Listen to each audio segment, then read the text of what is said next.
Hello, everybody, and welcome to episode 3 of ABC News on BBC Radio. My name is Mikaelson, and I am joined today by the region's zaddy, Klaus Mikaelson. Say hi. Hey. Yeah, he's super pleased to be here. Anyways, it's been a great couple of weeks. I apologize for taking off last week from recording, but I got sued and I had to settle into office, so I was busy. How dare you? How dare I get sued? How dare you? Yeah, how dare I get sued and get appointed to office in the same weekend? What are the odds? Oh man, not great, but that's the way the region is. Yeah. So we got a few things to talk about. We had a by-election, obviously, for PM and MP after Aaron resigned. So I guess we'll dive right into the election of the Prime Minister, which pitted 3 candidates: Mark Hornsey, Christoph Sebastian, and Elisha. I'm going to say Menzies. He told me how to pronounce it once, but close enough. That guy. Yeah, that guy, Elisha. Yeah, everybody's favorite speaker. Anyways, Klaus, I know it didn't necessarily go your party's way, but your party definitely put on a good showing, that's for sure. It wasn't bad. We were hoping for more. I get super frustrated where, it's been a couple of terms now, or at least a couple of elections, where it feels like the party's got all the momentum. We've got decent candidates. We've got people who are, willing to give us a chance, willing to put us back in office, give us the majority, give us 10 Downing, and then it feels like we shoot ourselves in the foot. Whether someone resigns or takes off or whatever. All power and love to Aaron. Like, a lot of people don't know when to resign. So I give him a lot of credit for knowing, hey, this is not going to work right now. I just wish I'd gotten a heads up, so we could have maybe had a little time to plan. But again, that just doesn't always happen as well as we'd like. So, we had a couple good, strong candidates from Sinn Féin for Prime Minister and Member of Parliament, and it just didn't go our way this time. That's the way the guys go. As far as snapshot candidates go, that wasn't a bad choice. No, we've got Elisha, who is a great servant to the region. He's been fabulous in Parliament for a number of terms. We know he's reliable, steadfast. He's just all the way around. He's well-rounded. Jacob, he's a great up-and-comer. He is going to be a great member of Parliament one day. He showed the last couple weeks that he can step up and help out with like a deputy PM position.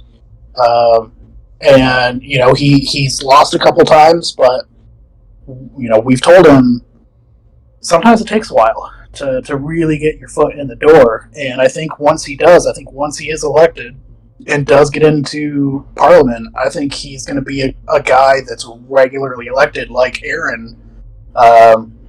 I think he's just going to be a great parliamentarian one day. He just has to get his foot in the door first. That's all. Yeah, and it's not necessarily always about the best candidate.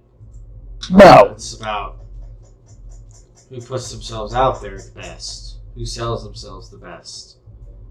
Absolutely, and the whole party has faith in Jacob, and that's evident because he was just named party president for the remainder of the term. We sat down as a party, with Aaron saying he was stepping away from politics. We said, okay, we're going to need a new party leadership election, and Jacob stepped up and he said, look, I really want a shot at this.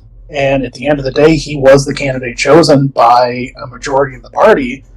And he brought in William Cavendish Beauclerk, I'm going to guess. I don't remember how it's supposed to be pronounced, but I got yelled at last week for pronouncing it wrong. So just be prepared for that. I'm going to get yelled at for something no matter what. So you are Klaus. It's me. Yeah. But he brought William into the leadership as party chairman, and I know he's recruiting right now for a party secretary general. So he's bringing new people into the leadership, or at least people that haven't had those positions before. And again, I think sooner or later he's going to do great stuff. Right. Yeah. So let's talk about the I guess the guy who won, Christoph. His second shot at it this year. Definitely didn't immediately die like he did last time, so that's always a good sign. Yeah, no, I really do think Christoph's another guy with a lot of potential. I've gotten to work with him on a couple of elections. We've had a couple of just different times where it's been great to kind of show a pretty high level of mutual respect with Christoph. I like him as a person. I like what he is doing in the region. I'm interested to see the direction he takes his party with the recent rebranding, and I think it's great he's got a second chance. I think he's got what it takes to be a good prime minister, and I'm glad he decided this is the time to try and step up and show that. So I'm glad he's getting another chance fairly quickly. Yeah, and it's already better than it was last time, right? Because he got into office last time, and then the Treasury staff, we were sitting down, and I think we had a budget due at that moment in time. Yeah. And then me and Ulrich were like, so where'd the boss go? What's happening? I chalk last time up to bad timing more than anything else. Yeah. I mean, sometimes you run for election, you're like, I want to do this, I'm excited to do it, I want the job. And then you get it, and it just isn't good timing. And that's really what I chalk the last time he was in office up more than anything else. I think it just the universe just wasn't working for him right then and there. Yeah, for sure. Okay, and so I guess we can talk about his team now. The cabinet. Deputy Prime Minister at home was Killian Talleyrand. Everybody, I don't think anybody could argue at his ability to conduct literally any role in the entire region, except maybe Chief of the General Staff. Foreign Secretary is William. Chancellor of the Exchequer is myself, and then Culture, Media, and Sport is fellow old-timer turned newcomer Richard Stewart. It would be I guess I would be stroking my own ego if I commented on this very much. So why don't you go ahead? I think it's a good team. I think it's a pretty nicely diverse team on the spectrum. I'm glad to see Richard back in the region. He has been a hell of a servant in the past. I mean, he's got a little over 700 posts. I'm just looking at. He's done good stuff when he's been here before. So I'm glad that he's back. I'm glad he's jumping in. I just like with anyone when they come back, I just hope he doesn't take on too much at once. But I don't think he is right now. So I think he's in a good spot. I'm happy with people they've gone into the positions with, the Foreign Secretary and the Chancellor. Both of them are people that I think are really dedicated to the region right now, William and Vac. I'm glad to see them both get more opportunities to serve and to show their dedication and show that they want to be here, they want to be working. And, with Killian, I'm on better terms with him now than I used to be. He used to be kind of my main rival. Besides Constance. Everyone's got their turn. When it comes to who I'm fighting, it's kind of a Ferris wheel, It's Constance for a bit, then it was a Killian for a while, then it was Lucas for a bit, and JD. So it's a never-ending cycle. Feels like for a while there, Constance was suing you like once a week. It all blends together. Back in the day.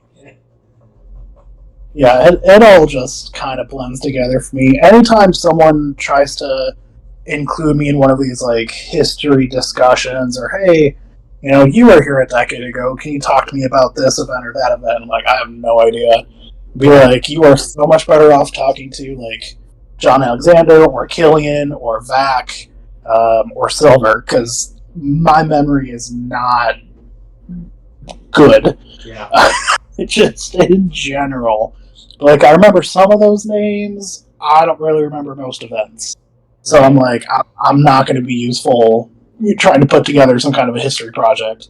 Yeah, right.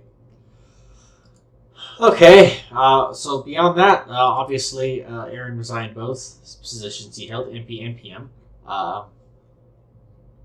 So in that election, Richard Stewart from Labor and Cooperative Party took the election over Jacob and Lucas.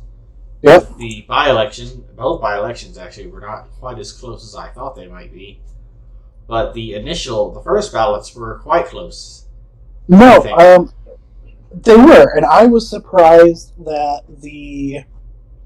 I was particularly surprised that the MP by-election wasn't closer, or the runoff wasn't closer when it came down to Lucas and Richard. I thought that was going to be, maybe one or two votes one way or the other. So when the poll closed, I was generally surprised because I really didn't know who was going to win on that one. I know that as a party, Sinn Féin had decided before the election that if Jacob didn't make it to a runoff, we were going to support Richard as a party, and that is what happened. I think that definitely helped. But Richard doesn't really seem to have any enemies in the region. There isn't really anyone that I've heard anything bad about him from. I think that sentence is proper English. He came in and immediately, he just immediately started doing good work. Yeah, good work in the Strangers Gallery. Keeping Silver entertained, so none of the rest of us had to do it.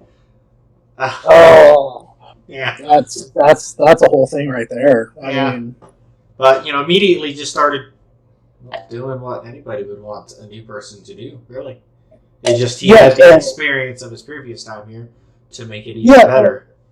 And I was a little concerned when he first signed up to vote or to run, just because you do worry, people come back and volunteer to do 3 or 4 or 5 things all at once, and you're like, oh, don't burn out, man. That's the big thing. Don't burn out. But he seems to be in a good place to be taking an MP position on and a cabinet position on, and doing some different stuff. He seems to be in a good spot, and as long as he continues to be in a good place to do it, I hope he does continue to do it. Because again, it's just great seeing him back. So you mentioned that about new people who do that, even new people who return. Yeah. Return from old. So William, right? Yeah. Cabinet MP. He was mayor of Windsor. He dabbled with the CON for a while. Mm-hmm. Do you think that's a risk for him? I think it's a risk for anyone, and it's all speculative because you never know what's going on, in someone's life. You never know how much time they have. You never know what their schedule's like. You never know their mindset. So all we can do is speculate. And sometimes when you are speculating, it's better to be more conservative than anything else. And this is one of those times where it's like, I have no idea what, is going on in your life. So I'm just going to worry, just to be safe, that you might be taking on too many things. Now, if someone's coming in and they're saying, hey, I want to do this and this and this, I've got the time, put me in, coach, then absolutely. And, I really can't speak, myself with the positions I hold, because I'm all over the place in the region. Yeah, so you've been forever. Well, I've been here forever. I've got... you've been that way forever, too. Yeah, I've got, 4 positions in the region right now that I can think of. So, I can't really say, don't take too much, because I don't think I'm taking too much, but I know I can recognize that I am taking multiple positions. And the only other concern with that is, when you have someone who's in, say, 3 or 4 positions, but you have other people that are in one or none, we want the people that are eager to doing the work, but we also want to bring in these other people who, aren't as active. We want to bring them back into the fold. I can't tell you how long I've been trying to get, Remiel. I don't know how to pronounce anyone's name. Close enough. But I've been trying to get him to run for election for MP for a year.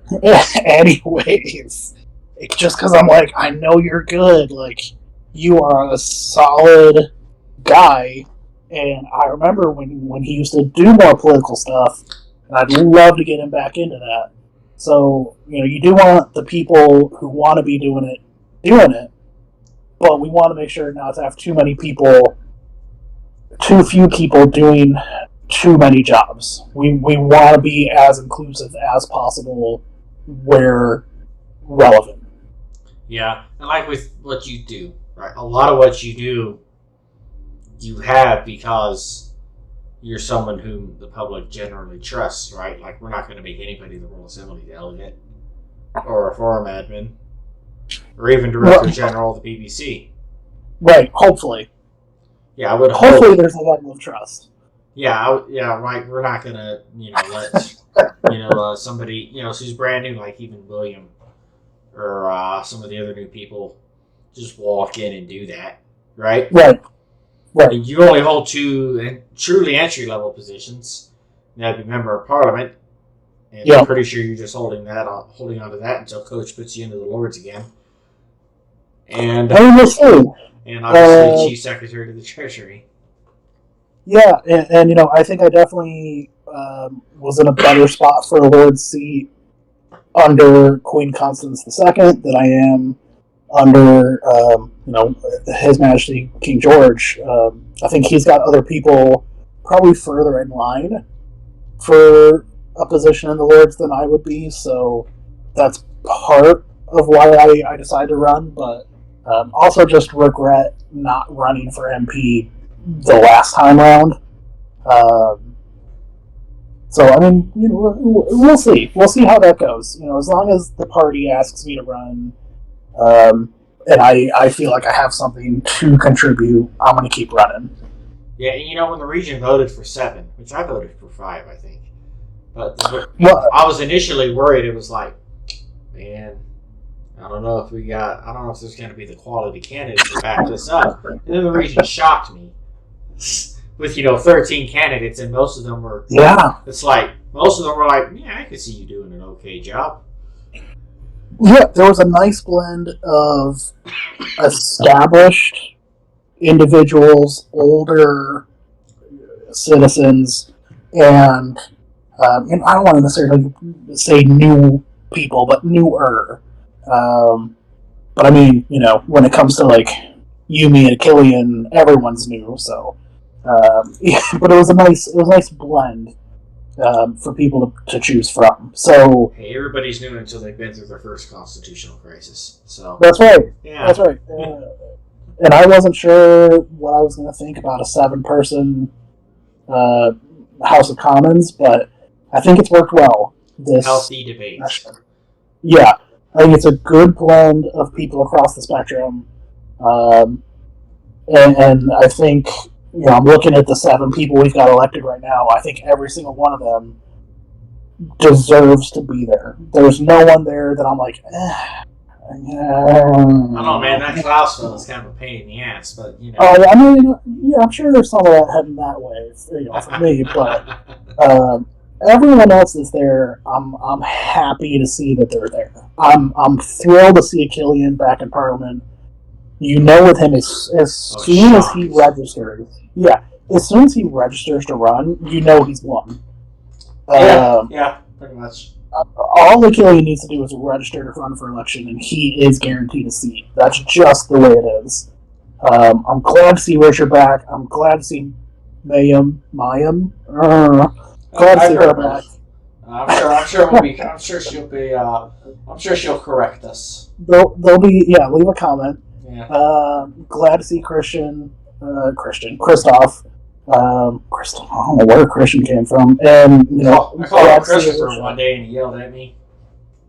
Oh man, this is going to be an episode with a bunch of comments. Yeah. But I'm glad to see Alicia and William both there, as well as as my fellow party members. So I'm very happy with how the election turned out as far as the House of Commons goes. I'm very happy. Yeah. All right. So I guess I added one in there while you were talking. By the way, Chief Secretary to the Treasury hired. Yeah. I don't think you've done, and this can harken back to your talk about people and the number of positions they hold, because one might consider any minister position to be an entry-level position, but I do believe the Treasury is a position in general that intimidates a lot of people. Yeah, and it intimidates me. I've never had anything to do with the Chancellery. I've never held a position within that part of the cabinet, whether it's during this version of the economy or in past versions. That's always been a position I kind of stayed away from. I was always much more of a foreign affairs guy. So, part of why I expressed interest when this position got posted was because I've never done it before. I think it's important that we do bring in people, especially into this ministry, that don't have the experience, that don't know it that well, because we tend to end up with the same, two people that can run the economy. And every single term, no matter who's the prime minister, we have one of those two people doing it. And sooner or later, either they burn out or they just get annoyed. And they're like, I'm sick of doing this. I've been doing it for 6 months. I don't want to do it anymore. Yeah. And we don't have anyone to replace them. So I think it's great to bring in people that don't know anything about the behind the scenes with the economy. The most I've ever had to do with the economy is either, being in the cabinet and discussing it from that level, but being in a different position, or voting on it in the House of Commons. And that's it. Right. So I'm excited. I'm excited to learn. Yeah, it's definitely daunting. I got fired the first time I tried it. So I'll try to avoid that. I mean, you are Klaus. I mean, yeah, it happens. Can't say too much. So, I guess we'll switch gears before we then switch back to the economy. Sure. The BBC was sued. Yes. And then I was named as well. Yep. Oh boy, and we're not being sued anymore. No. So I believe we should still be careful about what we say. Yes. And I'll just say, I understand the reasoning behind the lawsuit. I sympathize. I believe I said at one point in the court hearings, the organization's happy to apologize that people felt offended or done wrong by. That's never the intention. We had information on a story. We had some quotes and some screenshots to back it up, and we wanted to get it out there. So that's what we did. We pushed it out.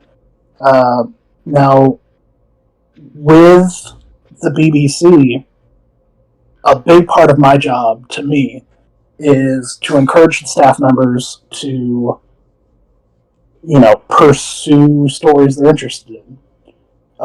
We only have a couple people who are willing to put out regular content. Right. And if they come in and they say, look, I've got this info, and here's the evidence, and here's what I want to write about, or here's what I've written, what do you think? Unless it's just outrageous, outrageous or horrendously bad, or just bizarre. Just completely off the wall. Yes, just out there. I'm generally going to say, let's do it.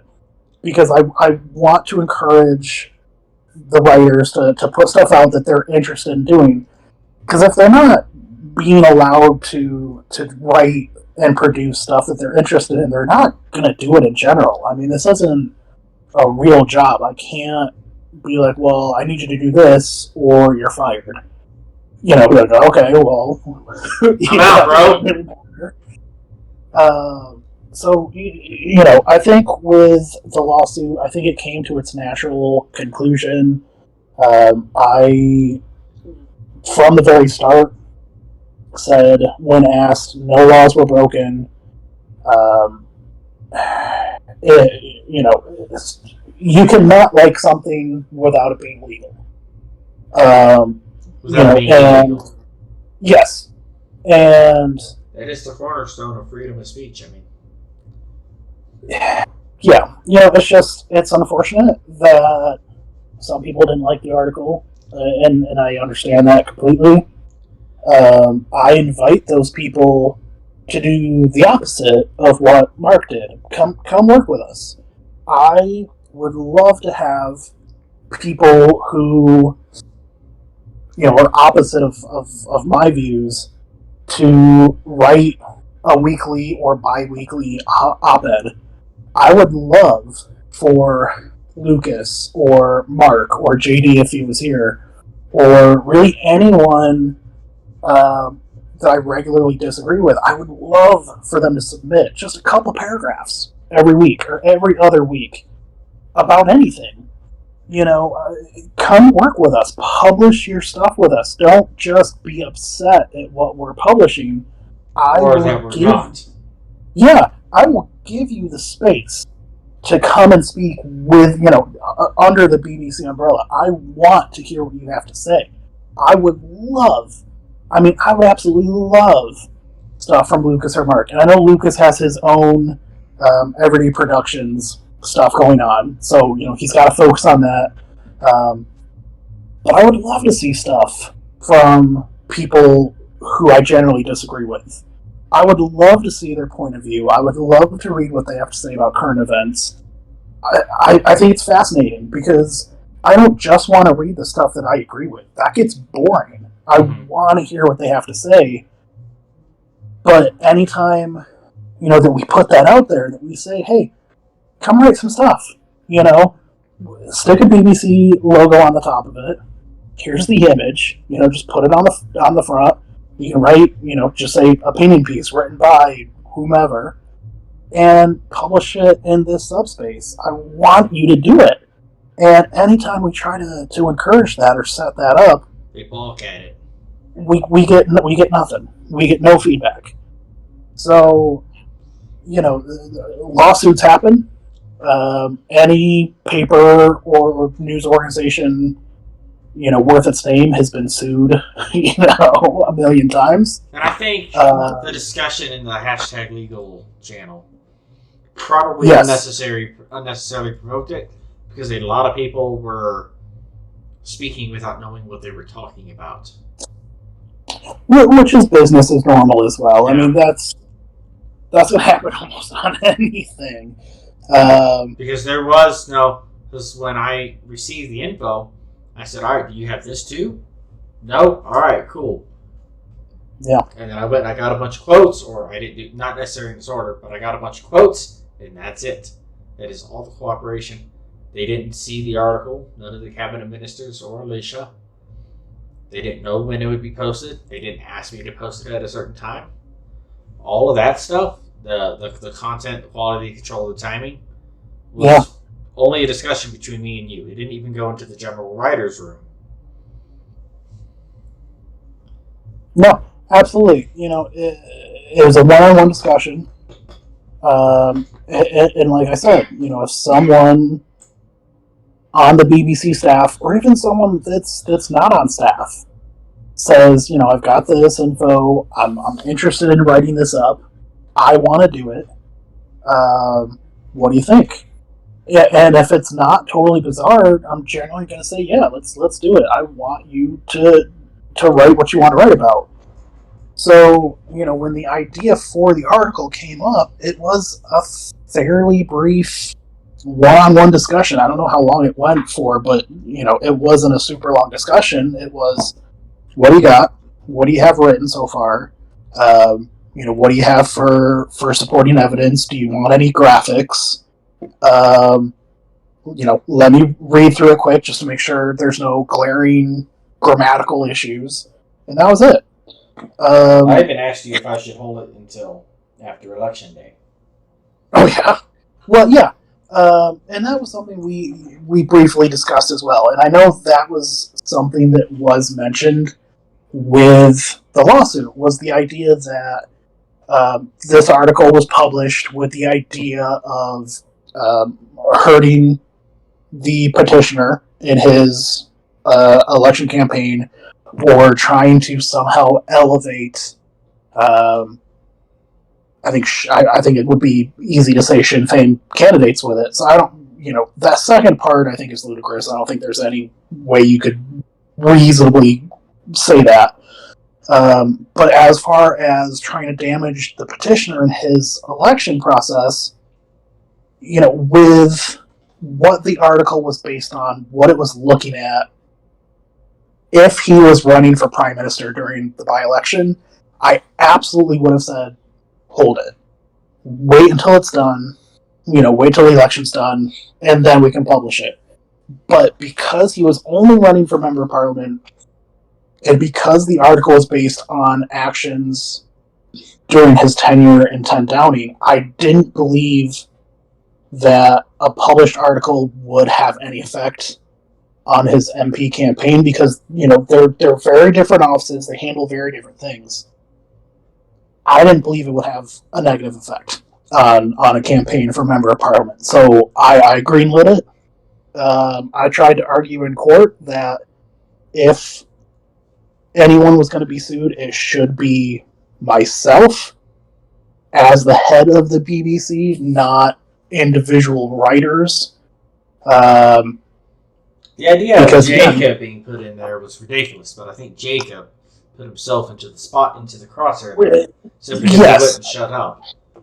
More than anything else, though, he made a couple comments in the public thread that led some to assume he was part of the private discussion. And I think he was posting more at that point as a member of government. I think he was talking from that point of view as the deputy prime minister, or the interim deputy prime minister. Mm-hmm. We were able to show definitively early on that he had no part of the conversation. His name wasn't even mentioned, let alone be a presence.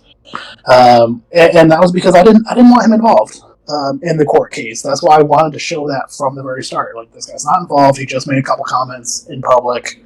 There's absolutely no reason for him to be present.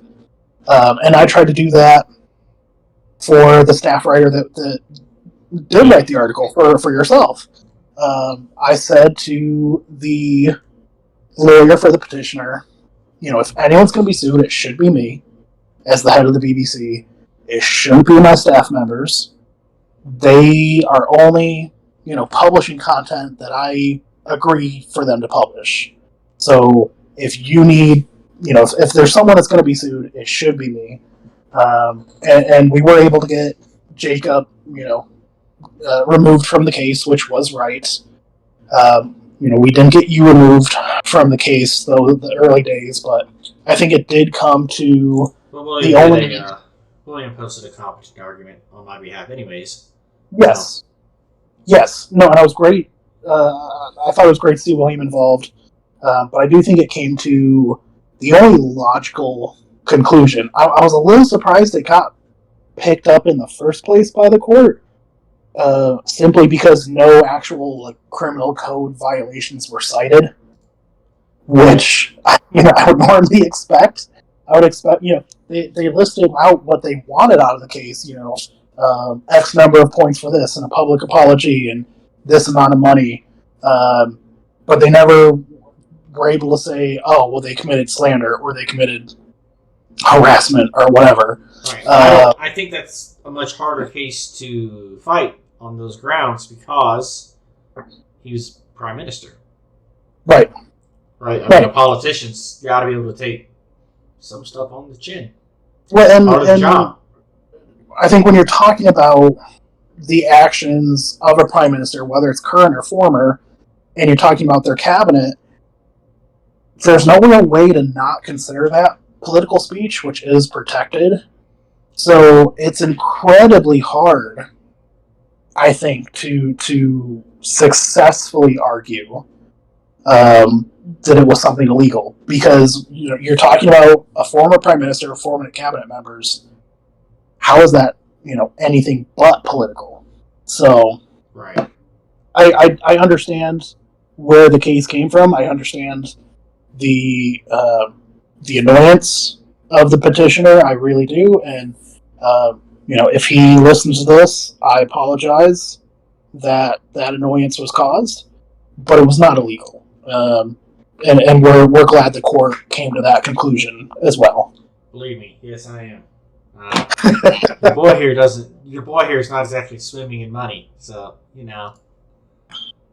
yeah. Well, and anything fee wise, I would have covered, so I wasn't worried about that. But Almost the best 900 pounds I've spent in this region. So it would have set a bad precedent if a guilty verdict had come back. So we're happy with how that went. Right.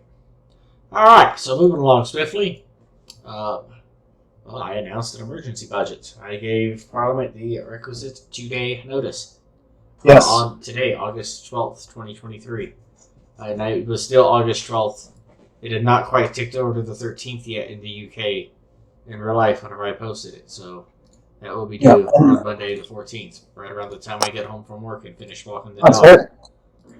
And I think all the members of the House of Commons are anxiously anticipating being able to see the budget. I know the government, wanted to make some tweaks here and there, and just kind of show their plan for moving forward into the next budget would be September, I think. October 1st. Okay, so they want to show the direction that this premiership wants to go in. So I think the region's going to be excited to see it, and I think the House of Commons is going to be excited to see it. I know I am. I say as if I'm not looking at it already, but I think it's going to be a good one. Which, by the way, I won't upload this until after I've posted the budget, so we can speak freely here. We won't be giving anything away. I might upload it, but I'll set it to Premiere at a certain time. Yeah. So, sounds good. Yeah. So, I think this is the first time this has been done, I think. And I only did it because, well, quite frankly, Parliament's been faffing about with the TRA amendment, TRA Amendment 3. Yep. That piece of legislation has been on one hell of a ride. So, hard to keep track of at certain points. Yeah, actually, we initially thought, the Prime Minister and I had initially thought it was passed. Yeah. And so I went to the King as a courtesy and was like, hey, this is about to happen. And he was like, you actually can't do that. You got to do this emergency budget. And I was like, oh, man. Yeah. Man, I'm sorry I lost that amendment in Parliament. I couldn't find it anymore.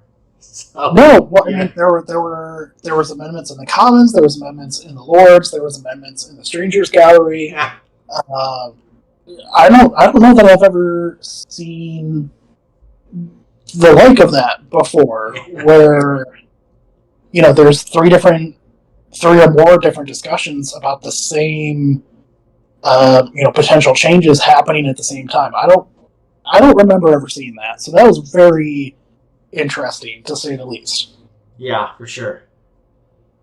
And now moving along to the budget itself, which I'm going to go ahead and click over to. Come on, computer. There we go. All right. And so I guess the most important thing to note here is that it has a surplus. A very tiny surplus, but it has a surplus. Anytime you're in the green, it's a good. So initially, whenever I initially declared it done to the Prime Minister, it had a 62-pound deficit. Which, until I got tempted to tweak it a little more and cause a surplus, I was definitely going to give some random department an extra 7 pounds to make that a 69-pound deficit. Yeah. Absolutely, why not? Yeah, but I did some tweaks. I don't think salaries were cut too dramatically. It's not been too dramatic. No, I don't think so. I thought the salaries looked good myself. Yeah. To note, Christoph, and I think he's allowed to do this, is waiving his salary. I'm pretty sure that's illegal. Or at least it's not illegal. It's never illegal the first time. So that's right. Yeah. That'll be the next piece of legislation from Constance. Yes. So, yeah. So we're looking at £47,500 a month in salaries. Yep. £35,000 total in departmental allocations, including one of the people that I met with were the mayor of the city of Windsor, who basically, after I did some digging into the city of Windsor before I went and spoke with him, and I did not realize they were raising their own money. And I didn't know they had their own bank.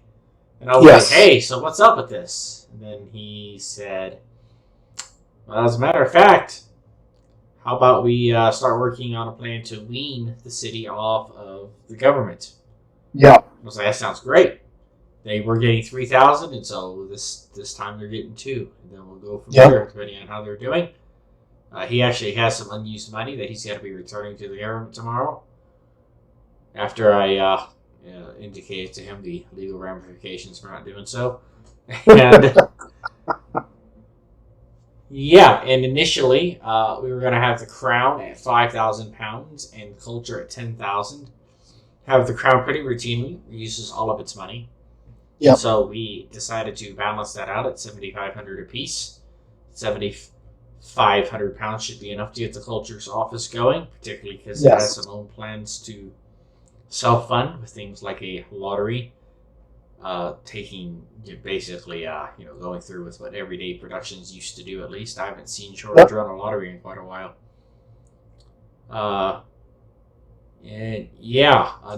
We definitely planned for maybe not too many court cases. We planned for not too many elections. So please don't resign, everybody. I didn't budget for it. And it wouldn't be pretty. Yeah, and then we did some new things with the grants. Citizen of the Month will have its own. It'll have a cash stipend of £1,000. The State of the Month, it won't be quite £1,000. It'll be £750. But yeah, so a few nice little things there for people who go the extra mile and get recognized by the community. Absolutely, I think it's going to be great. I think it's a really just smart tool to encourage people to especially use the estates more. I mean, the estates just go wanting most of the time, and it is a shame because some of them post really cool stuff or just really awesome information. And hopefully this will be a great way to encourage people maybe to create their own estates if they don't have them already, or to do more stuff in their estates. So, fingers crossed, but we'll see for sure.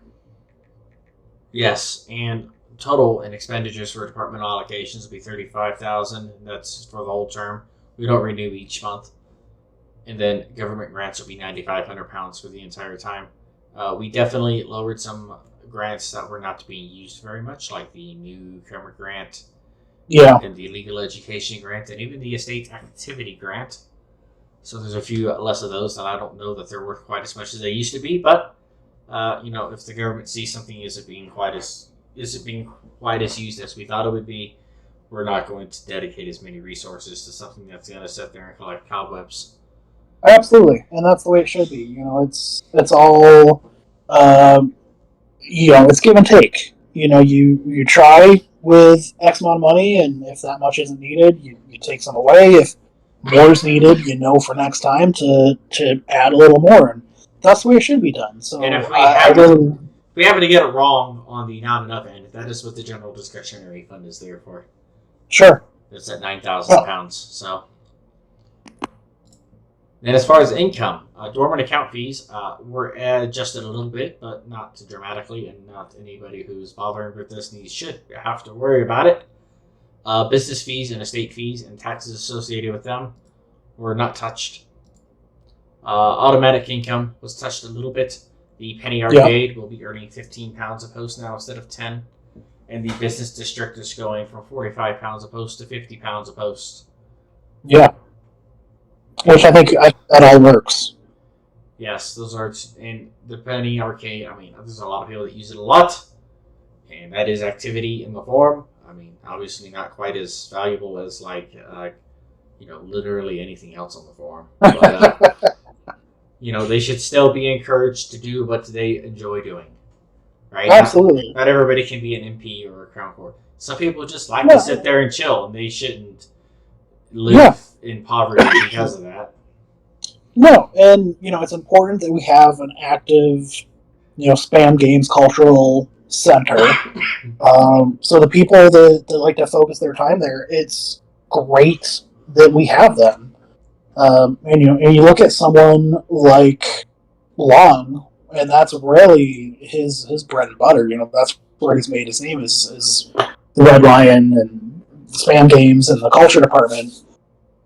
And I'm trying to open up top posters to see where he's at, because a lot of his activity historically has come from those areas, and he's number 2 on the all-time, if I'm looking at the right list, the all-time top posters list. He's number 2.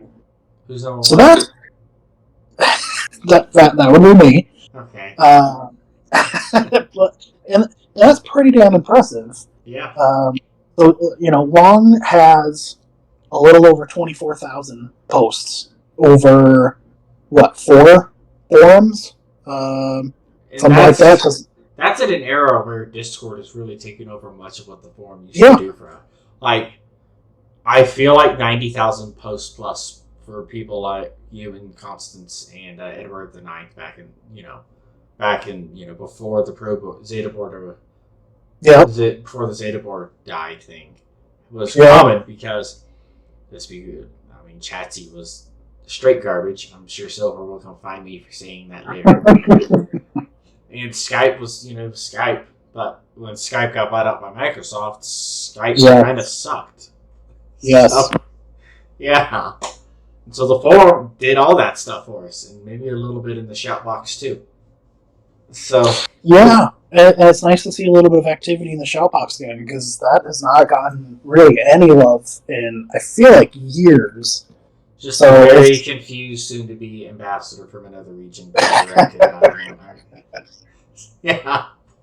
That's all right. Activity's activity. Yes. And then moving on to the biggest change, the tax system.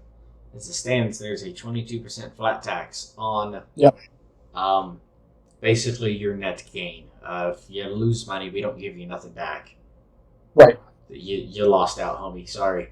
But there is... So when you gain, you get taxed on it. Mostly.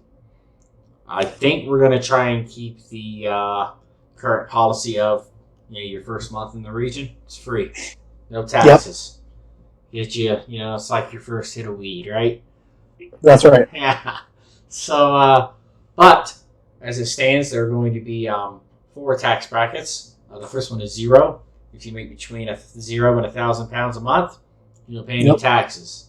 From the last month's tax system, 39 citizens fall into that category. Congratulations. Wow. Keep on spamming.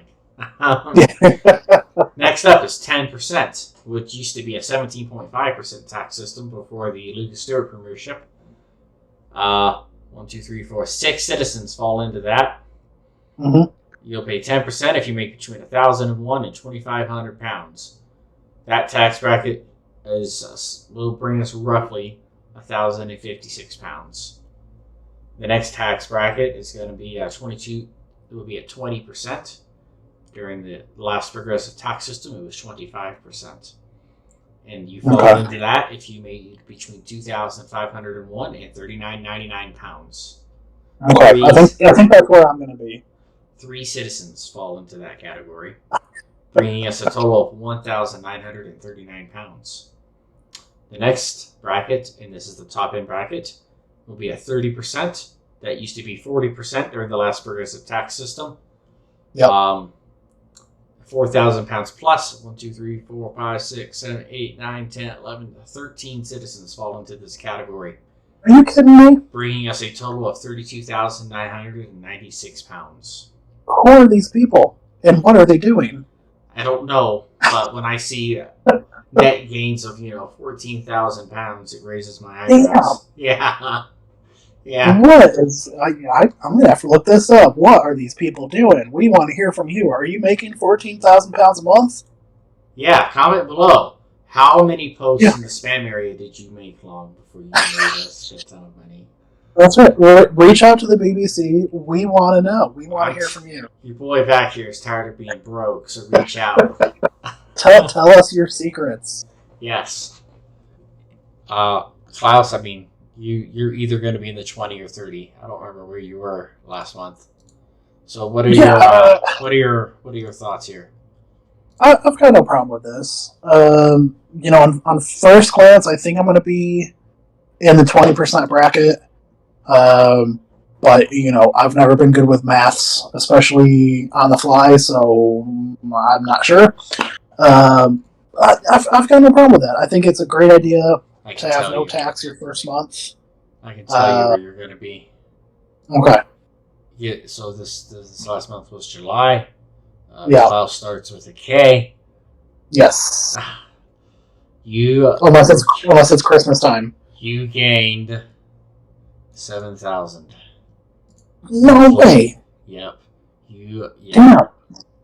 Yeah, there was a monthly gain for you at 7,074 pounds. So you would have fallen in the 30% range. And you're actually on there. You would have been taxed 2,122.2 pounds. I'm trying to think of who I bribed last month. Or who bribed you. Huh. Yeah. Yeah. So I'm going to have to look at my spreadsheet of political favors and figure out what happened there. So I don't remember what happened at all, but hey, that's and that's one of those things too. When you don't have a great memory, that's a great person to send financial stuff to, because it's like, hey, he's not going to remember this transaction. That's perfect. Yeah, and so the other day, Christoph and I literally spent 3 hours on a voice call in private, just hammering on this, right? Yeah. We initially settled on a 20% flat tax, so a 2% tax cut, but a 2% wealth tax that would have been charged twice, and then probably immediately killed, as he and I were both voted out of office by the wealthy. Sure. So, but it had us at like a 26,000 pound surplus. But when we started running around, we got 3 MPs in Labco, right? So we were like, well, they'll be solid. When we started hunting for a 4th one, that well was pretty dry. Yeah. Let's just say. Also, the king wasn't very happy about it, because he definitely falls, believe me. And a lot of other people weren't very happy about it either when some people got wind. They were like, really? You're going to tax me again on money you already taxed me on? That's bull. It's like, all right, fair enough. I'll figure it out. Well, you want a realistic tax system. The wealthy get taxed, or at least they should. Right. So today I spent probably about an hour just hammering that out, just organizing all the different net gains based on where they would. And initially, the top end was at 40, and that had us at like a 40,000 pound surplus. But some people were going to be losing a lot of money, and there would have been riots in the streets. And so we settled on 30. Yeah. There would have been some comments for sure. And the middle one was at 22, and the 10 was at 7.5. Okay. But, so we made some make it easy. We made some slight adjustments. Yeah. 10, 20, and 30. It came out a lot more fair. I think people stomach these things a lot easier if the government is balanced instead of sitting on like a 40,000 pound surplus. Yes, I think it makes it easier to understand kind of the numbers that are being proposed. I think it's more palatable,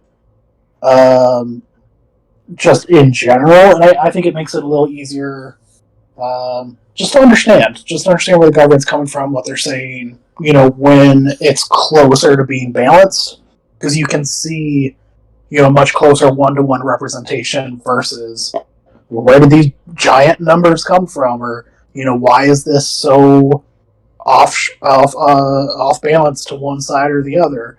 I think when it's relatively close to being balanced, I just think it makes it simplified for everyone to understand and accept. Right. So I think it's a great job done. We're not just we're putting it back out there, right? Right, absolutely. We got grants. I mean, not maybe as much in some of the things I do, but not too many people earned the newcomer grant. How many people actually graduate from law school? And that was one of the things with the grants too. Is from an outsider perspective, it didn't seem like they were really being used by members of the public, which is a shame because they're there for people to jump on and grab.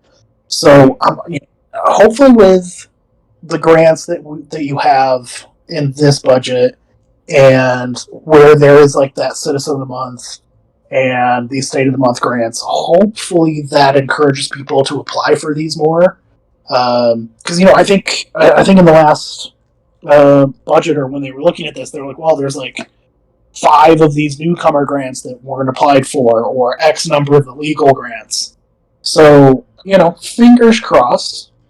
Yeah, but like a state, it's quite expensive to get in a state, right? It costs a little bit. It can be, yes. That does kind of keep the form numbers low, because I do believe pro board is just not allowed an infinite amount without you having to pay for it, right? Yeah, I want to say it's 1,000.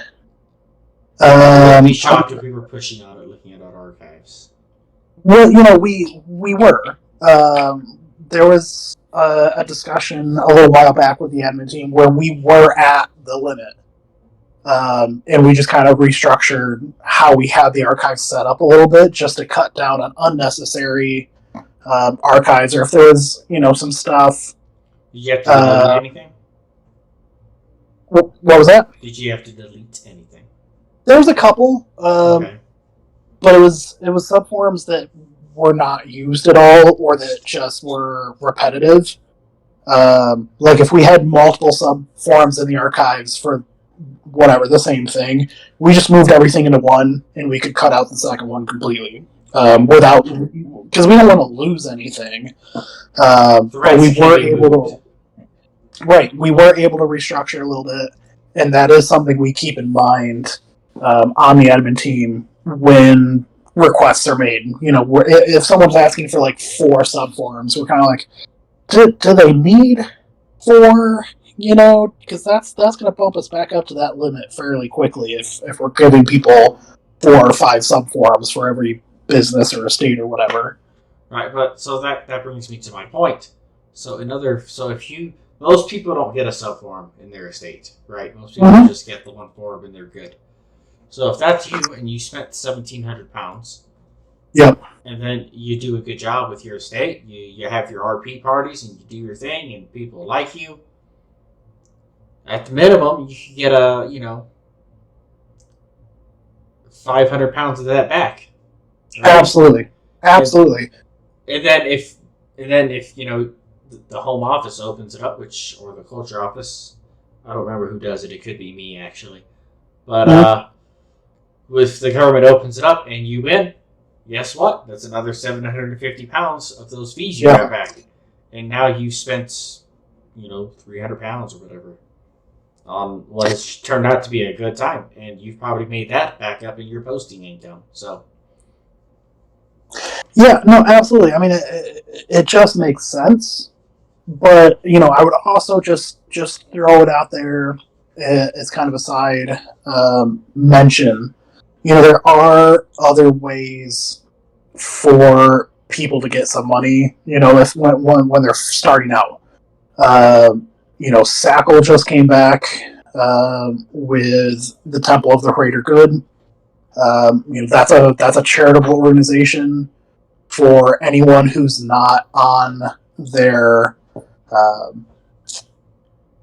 their list of persona non grata. As long as you're not on that list, they're pretty charitable.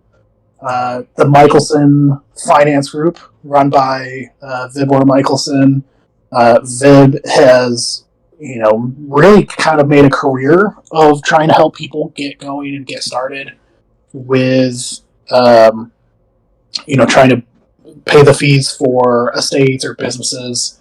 He's always looking to help people out, and I think we have a decent number of private donors in the region who will help cover fees for newer people who are trying to get stuff set up and going, because we want you to succeed.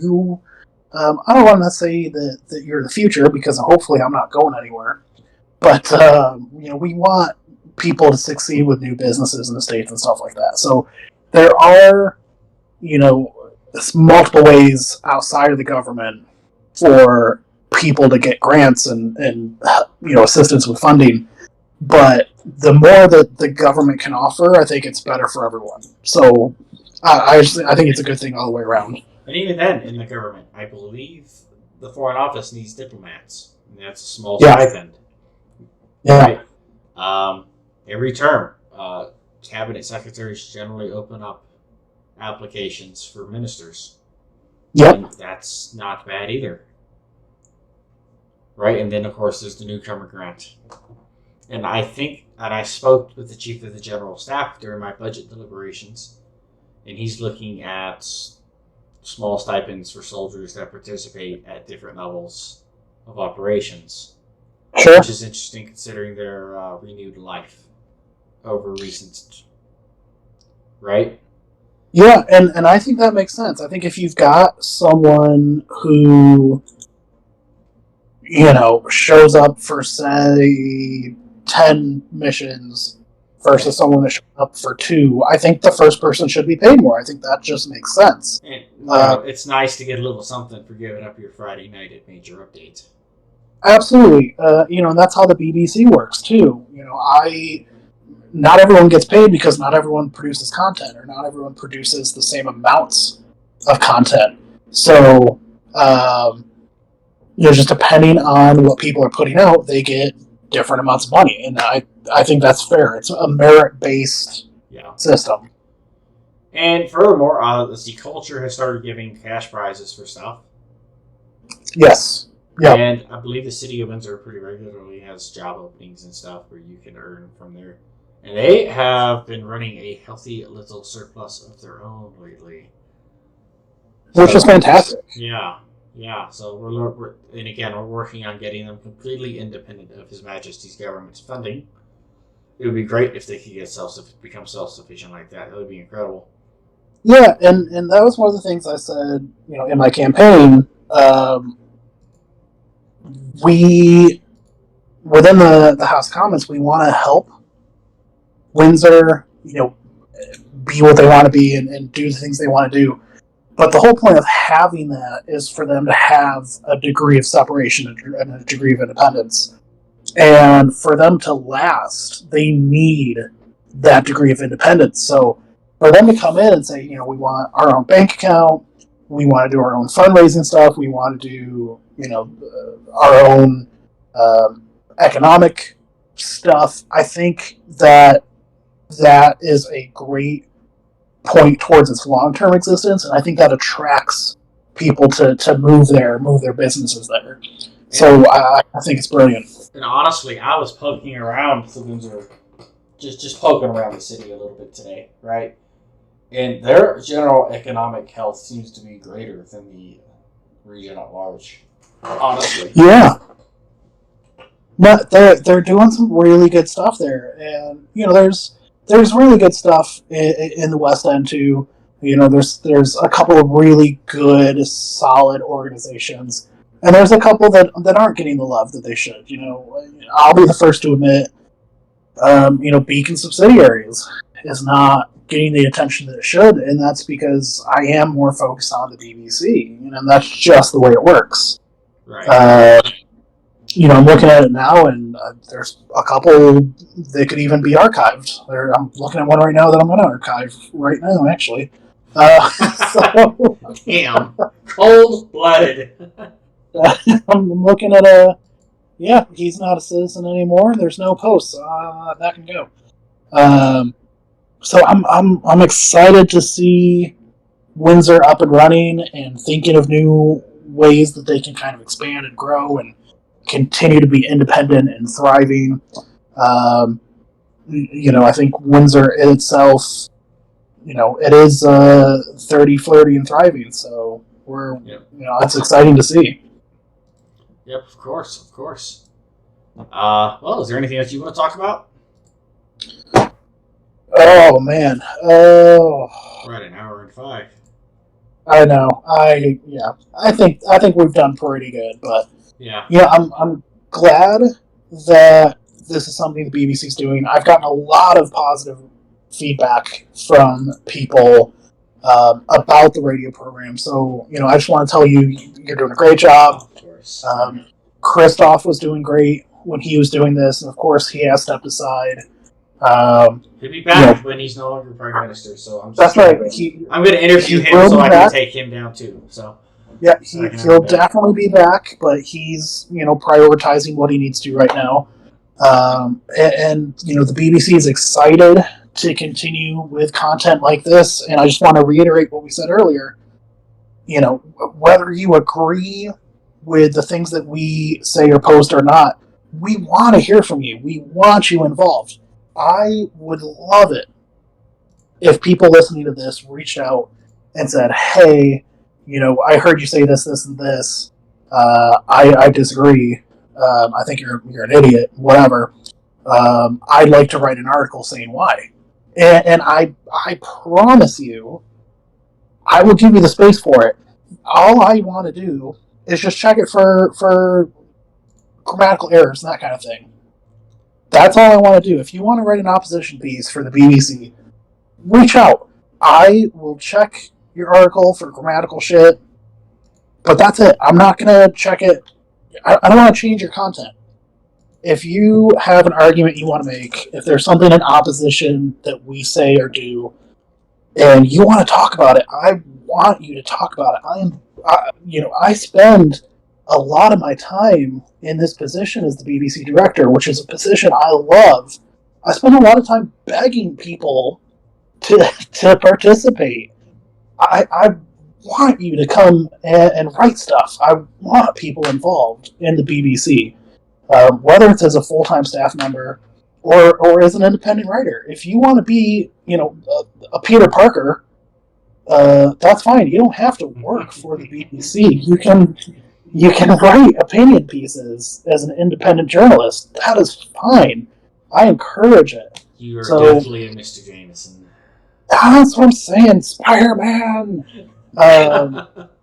So just if you've listened to the whole 115 minutes of hour and 15 minutes of this, please consider writing some op-ed pieces for us. If you have an opinion on anything in the region, if you have an opinion on stuff, on the regional message board, if you have opinions on real life topics, on stuff in other regions, and anything. I mean, honestly, just about anything. Let me know. We want to get you involved. That's so. Just a little plug there, but I hope if people are still listening at this point, they take me up on that because that's my big push. We want people involved. Well, there you go, guys. One more plug. A lot of people don't know this, and I announced it 2 weeks ago during episode 2. BBC sells advertising, and I will read your 30-second plug for the potato chapel or whatever it's called. Absolutely. So, contact Klaus. He'll work out a financial deal. You'll be good to go. I'm on Discord. I'm on the forum. I'm around all the time. Big Brother is watching. You can call me Big Brother. Reach out. Let's get it going. Let's do it. And that is it from BBC News from Klaus and myself. So long, and good night. Night, y'all.